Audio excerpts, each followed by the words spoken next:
Hai pecinta sepak bola tanah air. Kali ini Timnas Space akan menyajikan berita pilihan untuk kalian. Di antaranya, Ivar Jenner cetak gol perdana di Timnas, Sintayong pastikan cetak sejarah baru. Kinerja Erick Thohir di PSSI banjir pujian. Pelatih Jepang bantu junjung mental pemain Timnas, dan FIFA beri apresiasi untuk Indonesia. Jadi simak terus berita Timnas Space selengkapnya.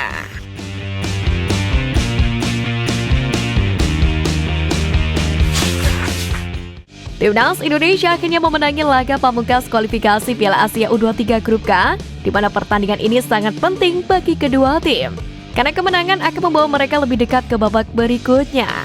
Di laga tersebut sejatinya skuad arahan Sintayong sempat mengalami kesusahan untuk mencetak gol. Namun pada akhirnya Garuda Muda berhasil mengkandaskan Turkmenistan dengan skor cukup meyakinkan 2-0. Gol-gol tersebut dicetak melalui aksi Ivar Jenner pada menit 40 dan Pratama Arhan pada menit ke-90+2. Hasil tersebut membuat Timnas Indonesia dipastikan lolos ke putaran final Piala Asia U23 2024 yang berstatus sebagai juara grup. Hal tersebut juga mengukir rekor baru Sintayong yang berhasil meloloskan Timnas Indonesia di kategori untuk lolos ke ajang bergengsi sebenua Asia. Mulai dari Timnas Indonesia U20, U23, hingga Timnas Senior. Di samping itu, hasil ini pun membuat nasib Turkmenistan berada di ujung tanduk. Dengan kemenangan yang diraih skuad Garuda Muda di laga pamungkas Grup K ini, ada beberapa momen yang paling disorot oleh supporter Timnas Indonesia.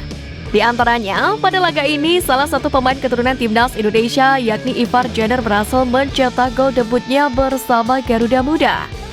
Dirinya mencetak gol cantik dari luar kotak penalti yang sempat membentur pemain Turkmenistan sehingga membuat kiper lawan kebingungan. Selain golnya, para supporter juga menyoroti aksi dari permainan sang Ivar Jenner. Selain itu, walaupun menang, supporter juga menyoroti keputusan wasit yang agak merugikan skuad arahan Sintayong. Selain keputusan wasit yang disoroti supporter, para pemain Turkmenistan pun juga tak luput disorot oleh para supporter.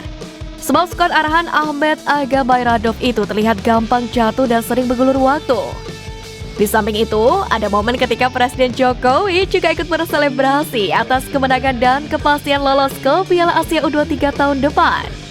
Terlepas dari hasil semalam, kekuatan Garuda Muda saat ini merupakan hasil didikan Sintayong untuk Piala Dunia U20 yang gagal dilangsungkan di tanah air. Timnas Indonesia akan mengikuti Asian Games 2022 Hangzhou, China, di mana ajang tersebut akan dilangsungkan pada September ini.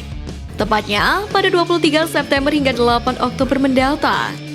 Jelang pesta olahraga terbesar di benua Asia ini, Indonesia telah secara resmi mengeluarkan jersey baru untuk para atletnya. Perilisan ini diharapkan bisa menjadi semangat baru bagi Merah Putih untuk meraih prestasi di ajang olahraga benua Asia itu. Peluncuran seragam official tim Indonesia untuk Asian Games Hangzhou itu digelar di kantor Olimpiade Indonesia pada Sabtu kemarin. Sebagai tambahan informasi, Indonesia setidaknya akan mengirim 415 atlet dari 31 cabang olahraga Asian Games. Indonesia juga menargetkan minimal masuk ke 12 besar dengan perolehan 12 medali emas. Jadi, siap dukung Indonesia di pesta olahraga terbesar se-Asia ini. Gelandang muda Timnas Indonesia U23 Rehan Hanan buka suara terkait debutnya bersama Garuda Muda ketika melawan Taiwan U23 kemarin. Sebagaimana diketahui di laga tersebut, Timnas Indonesia berhasil menang telak dengan skor 9-0 atas tamunya itu. Di laga tersebut pula menjadi momen bersejarah untuk Rehan Hanan. Pasalnya pemain berusia 19 tahun ini berhasil melakukan debutnya bersama Garuda Muda asuhan Sintayong. Pemain milik Persija itu masuk di menit 65 usai menjadi pengganti Ivar Jenner. Rehan Hanan pun menjelaskan dia cukup bersyukur diberikan kesempatan bermain. Di laga ini, Sintayong memberikan tugas baru untuk sang pemain. Tak seperti di Persija yang berperan lebih ke menyerang, Rehan justru dipasang sebagai gelandang bertahan. Meski demikian, Rehan mengaku tak mempermasalahkan hal tersebut. Ia justru bisa belajar banyak dengan peran yang ia emban. Putra dari legenda PSIS Semarang itu menegaskan bahwasanya Sintayong memberikan banyak ilmu kepadanya dan juga menegaskan taktik pelatih Asakura tersebut berbeda dengan pelatih Persija yakni Thomas Doll. Vietnam U23 menjadi tim Asia Tenggara yang memastikan diri lolos ke Piala Asia U23 2024 usai mengkoleksi 6 poin dari 2 pertandingan dan dipastikan berstatus sebagai juara grup. Walaupun sudah dipastikan lolos ke ajang bergengsi tersebut, Vietnam tetap mendapat cibiran terutama para pemainnya. Cibiran ini bahkan datang dari salah satu sosok berpengaruh di sepak bola negeri naga biru itu.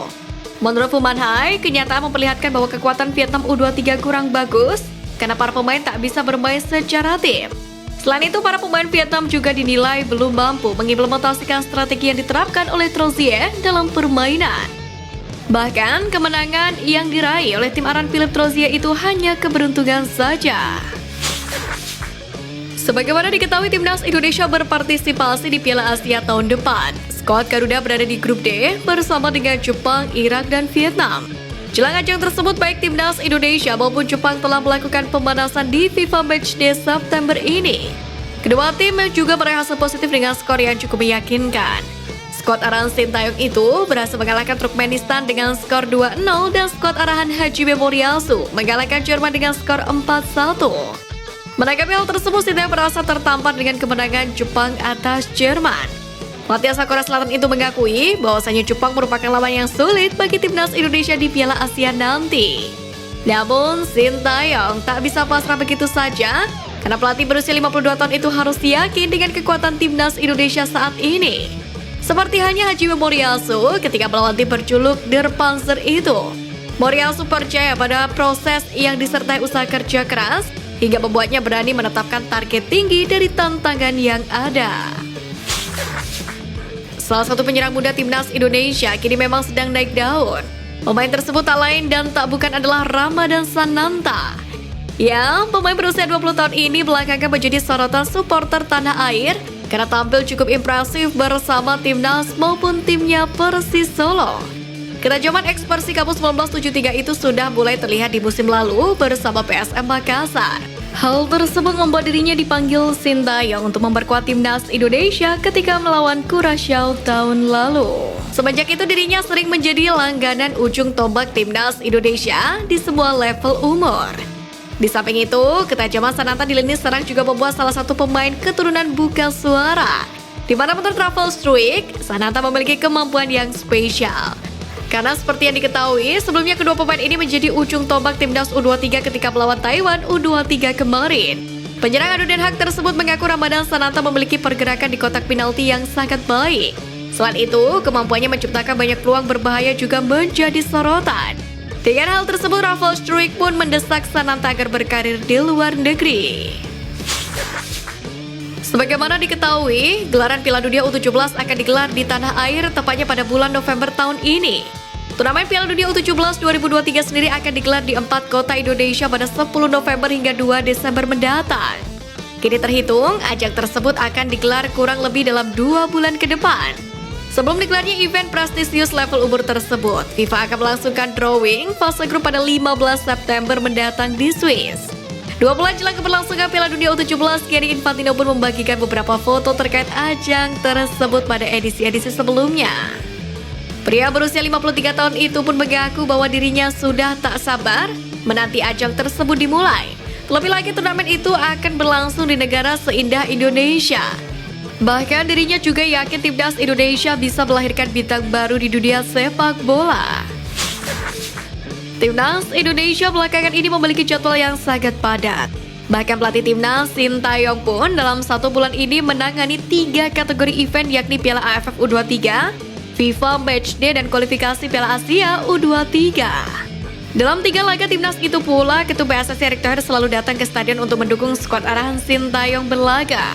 Pelatih timnas Indonesia Sintayong menyampaikan apresiasi kepada Erick Thohir karena di sela-sela kesibukannya selalu mendukung skuad Garuda. Di samping itu, ucapan terima kasih juga dilontarkan Sintayong kepada 2 manajer timnas Indonesia, yakni Endri Irawan dan juga Sumbarji. Menurut pelatih asal Korea Selatan itu, hal tersebut adalah komitmen dari segala lini untuk menjadikan timnas Indonesia terus berkembang. Sebagaimana diketahui, Piala Dunia U17 akan digelar di 4 kota di Indonesia kurang dari 2 bulan lagi. Untuk menyukseskan perhelatan ajang 2 tahunan ini, Kemenpora memberikan dana bantuan untuk program Timnas U17 Indonesia dan penyelenggaraan turnamen. Dana bantuan ini dipastikan setelah Kemenpora dan PSSI melakukan penandatanganan perjanjian kerjasama, yakni terkait penyaluran bantuan pemerintah untuk penyelenggaraan dan Platnas Timnas U17 Indonesia. Dalam acara itu pun dihadiri Menpora Dito Aryo Tejo dan Ketua Umum PSSI Erick Thohir, Wakil Ketua Umum PSSI Ratu Tisa, dan jajarannya. Dito Aryo Tejo sendiri mengatakan bahwa dana yang dikucurkan ini digunakan untuk persiapan tim merah putih dan penyelenggaraan. Tak tanggung-tanggung, dana yang digunakan untuk persiapan timnas dalam pelatihan sebesar Rp399,5 miliar. Lebih lanjut lagi, Erick Thohir mengatakan tidak mau membuat Kemenpora kecewa dengan dana besar yang sudah digelontorkan. Ex-presiden Inter Milan itu juga berharap prestasi timnas Indonesia U17 meningkat. Di samping itu, Erick Thohir sendiri pastikan kehadiran Presiden FIFA Gianni Infantino di Indonesia selama Piala Dunia U17 2023. Infantino juga akan mengecek training center yang ada di Ibu Kota Nusantara, di mana hadirnya pimpinan tertinggi Federasi Sepak Bola Dunia tentu akan menjadi nilai tambah bagi Indonesia selaku tuan rumah.